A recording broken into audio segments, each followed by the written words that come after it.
ঝিনুক, দেখো, আমি তোমার রানীমার জন্য মুক্তোটা নিয়ে এসেছি। এবার তোমাদের ওই নদী থেকে আমাকে একটু জল দাও। সত্যি তুমি আমাদের রানীমার মুক্তটা উদ্ধার করতে পেরেছো? আগে আমাদেরকে দেখাও, এরপর তোমাকে জল দিচ্ছি। আমি মোটেই মিথ্যা কথা বলছি না, আমার হাতে ওই নীল রঙের মুক্তো।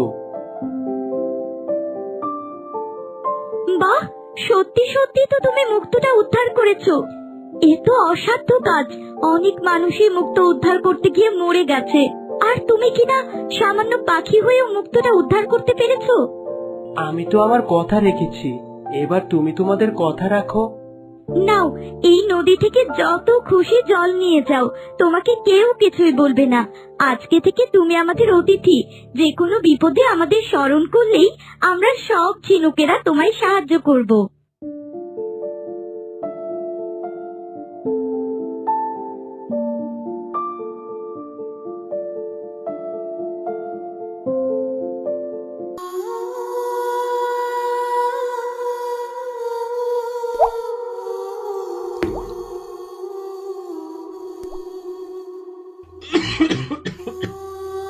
এই তো, আমার আলোকমালার শরীরের অন্য একটি অংশ সচল হয়ে গেছে। আর কোনো চিন্তা নেই। আরেকটি মাত্র নদী আছে, যার পানি পান করালে আমার আলোকমালা সম্পূর্ণরূপে সুস্থ হয়ে উঠবে। এক মুহূর্ত দেরি নয়, আমি এখনই সাধু বাবার কাছে গিয়ে সবটা খুলে বলি।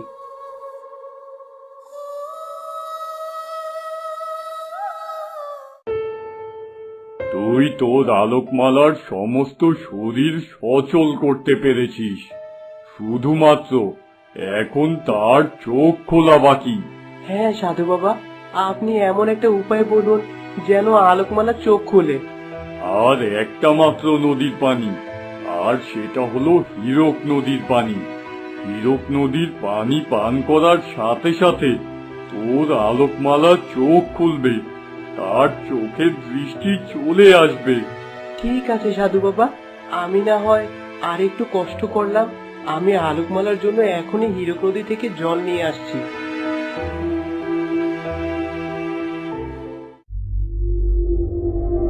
এ কি, এই নদীর পানিটা একদম স্থির হয়ে আছে, মনে হয় জমে বরফ হয়ে আছে। নদীর বরফগুলো দেখতে একেবারে হীরার মতো। যাই, আমি বরং নদীটার উপর দিয়ে প্রাসাদের ভিতরে যাই। জানি না আর কত বছর আমাকে এভাবে বসে বসে অপেক্ষা করতে হবে। আমার শরীরে অজানা রোগ হয়েছে, কেউ আমার কাছে